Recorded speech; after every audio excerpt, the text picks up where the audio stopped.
Hello and welcome back, ladies and gentlemen, to another Historical Humans Reacts. My name's Justin Woods, and I'm joined today by Cullum Coleman.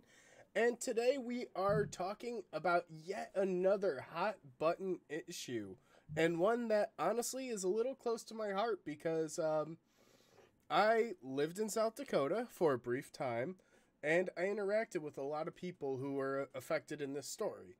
Now, the Yep. story in question is a South Dakota hotel banned Native people from using the establishment, but the tribes fought back.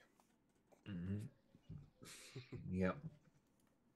Yeah, a lot of forced smiles for that intro because this is not a happy topic we bring to you today, my friends. No, a lot of really, really Mm, nasty prejudices and real. racism. Yeah.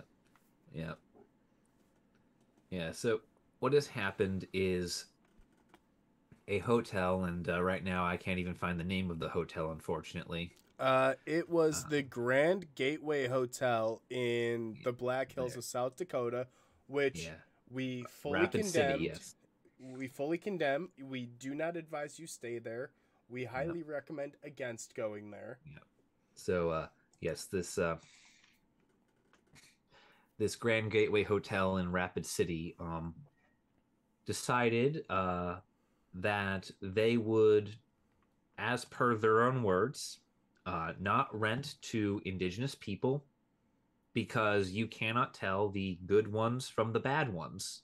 And anytime they had trouble, it's always a native person. Those are the words of the CEO of this company to their staff immediately prior to denying reservations from over a dozen indigenous people. Yes. The Um, villain in question's name is Connie Uri. mhm. And yeah, and the whole backstory behind this is kind of unfortunate. There was a shooting where an indigenous man was arrested in connection with the shooting. So there was some violence that took place. But instead of reacting in a normal manner or in a civilized manner, she took the extreme measure of just jumping completely to the other end of the spectrum and just going, we're not allowing any of them on our property, which, keep in mind, we're in the Black Hills, which, if you didn't know, up until the late 1800s, was exclusively Dakota lands. Yeah, Lakota. yeah, I and apologize. it in fact still is technically all native land, as there is an Ooh. 1868 treaty, the Treaty of was it Fort Laramie? Fort Laramie, yeah. The Treaty of Laramie. Fort Laramie established the Great Dakota Nation. And what that was basically any land in South Dakota, west of the Missouri River, Mhm. was a part of this grand reservation, which encompassed the entirety of the Black Hills Yeah. Now, until gold was discovered. yeah. Now, the first key part of this is the treaty states that no non-indigenous person may do anything but pass through this territory, and that any I believe it specifically says white person who inflicts harm on a native within these territories is subject to full penalty under United States law for what is essentially a violation of Article 6 of the United States Constitution. Which is violating constitutional law is a very, very bad place to find yourself in America. Which it's important to note that within the United States of America and what are considered federally recognized tribes, they are seen as a government to government relationship, meaning that these tribes are not under the scope of United States federal laws so much as they are an independent nation that works in cohesion with the government. So it's kind of a weird situation where it's government to government. And the other thing with that is the context behind this treaty was during this time period, there were a lot of people trying to travel west to California, to Oregon, and they would travel through South Dakota. And the Lakota had a very tumultuous relationship with white settlers in the area. I mean, the whole origin of Sioux Falls, the second major, or actually the biggest metropolitan area in South Dakota, Sioux Falls, the original white settlers had a lot of fights and basically warfare with the local indigenous. Yeah. So they wanted safe passage for all the white travelers who were trying to get out west, but also the Lakota didn't want anyone settling on their land or harming them along the way. Yeah. Now, that's what this treaty effectively guarantees. Now, if this treaty, which is still in effect today, is there, you might wonder how something like Rapid City itself, the place where this Grand Gateway Hotel was located, even exists.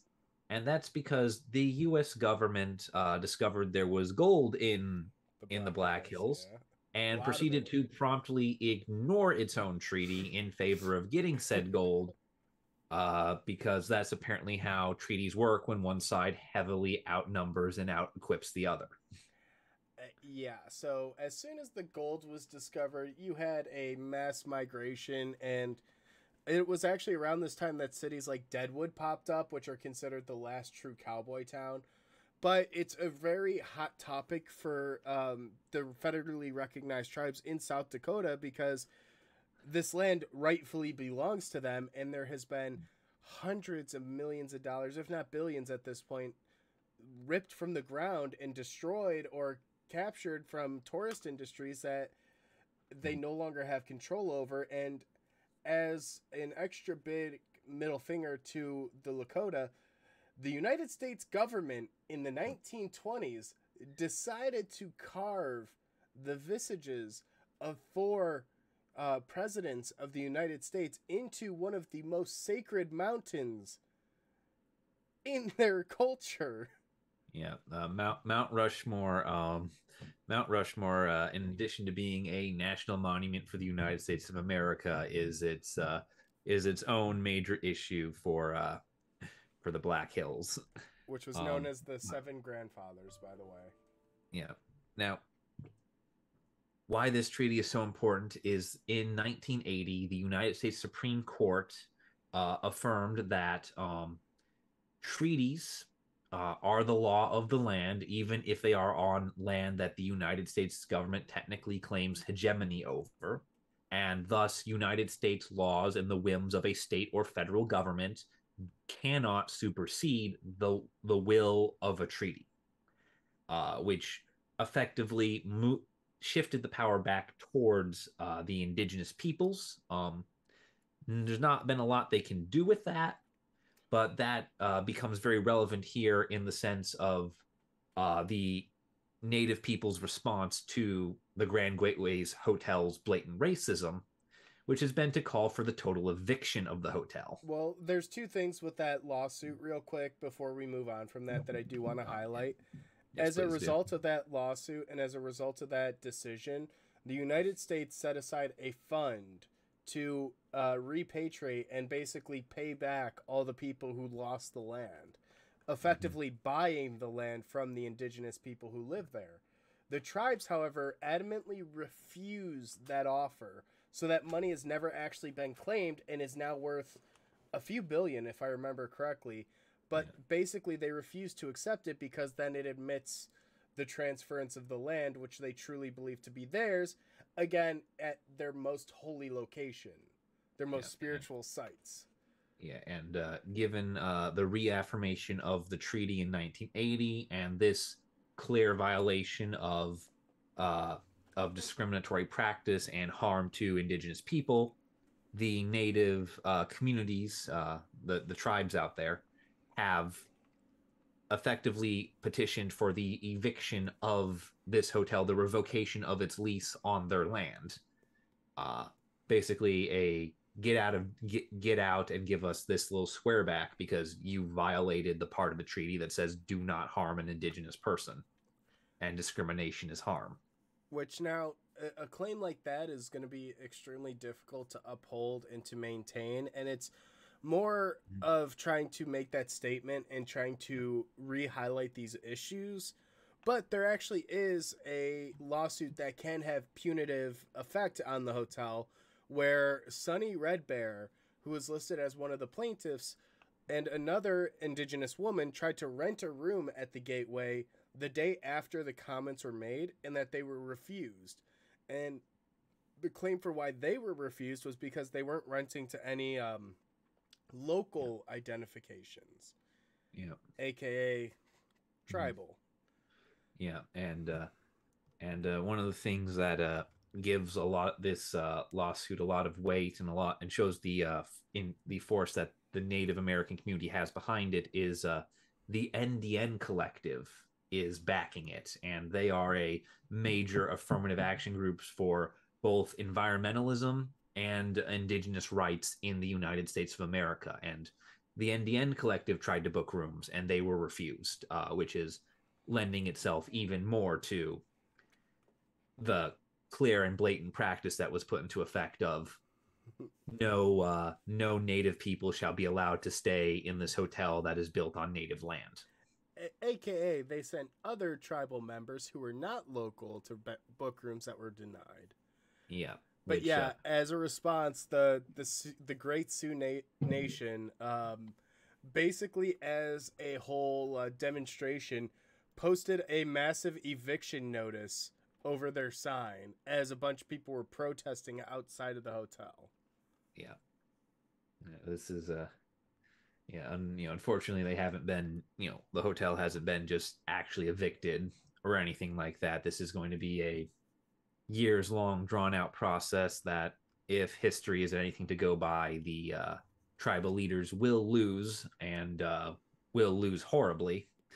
But there are a couple of things here now where they might have a fighting chance, like the 1980 ruling, and even a 2020 ruling in Oklahoma affirming that anything in a treaty, in a U.S. treaty that says it's indigenous land is indigenous land, and you cannot change that under any circumstances. So I agree, Sure. but I disagree personally. I think that despite the treaty being upheld and being reaffirmed by the government, there's not going to be any action taken on that behalf.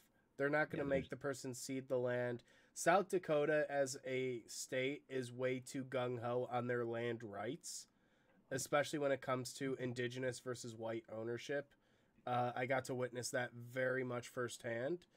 There's a lot of blatant, overt racism that spawns from that area. And then, secondly, I think that they actually will have a fighting chance with the discrimination lawsuit.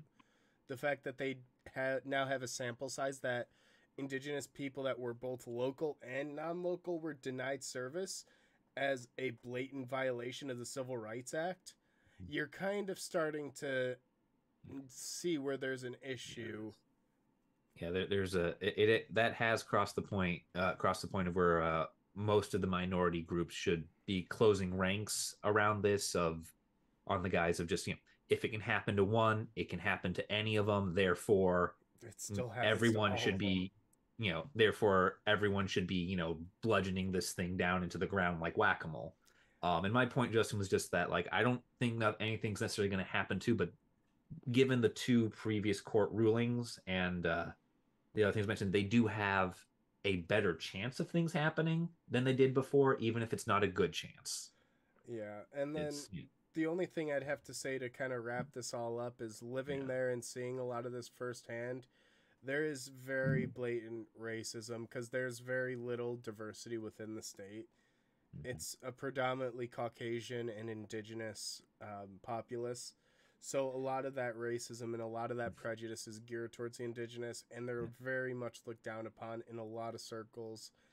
And it's just unfortunate to see because there's a lot of very bright people and a lot of very bright futures coming out of there. I mean, we saw how much the indigenous community comes together and bonds in moments like this, where they come together as communities, as tribes, as groups, and they support each other for a better tomorrow. And the issue is the fact that it is a dichotomy, and the world has been divided into lines of mine and yours, which really does really does a lot of harm for everyone involved. But hopefully some good can come out of this. You know, I patiently it's wait and see. it's hope, but if you don't have hope, you don't got nothing. And on that very depressing note, If you guys enjoyed today's episode, be sure to leave a like down below. If there's a topic you'd like to see us cover, be sure to leave a comment down below. And be sure to subscribe so you don't miss out on any of our reaction content if you want to keep up with the latest news. Thank you guys for watching, and we'll see you all in the next video.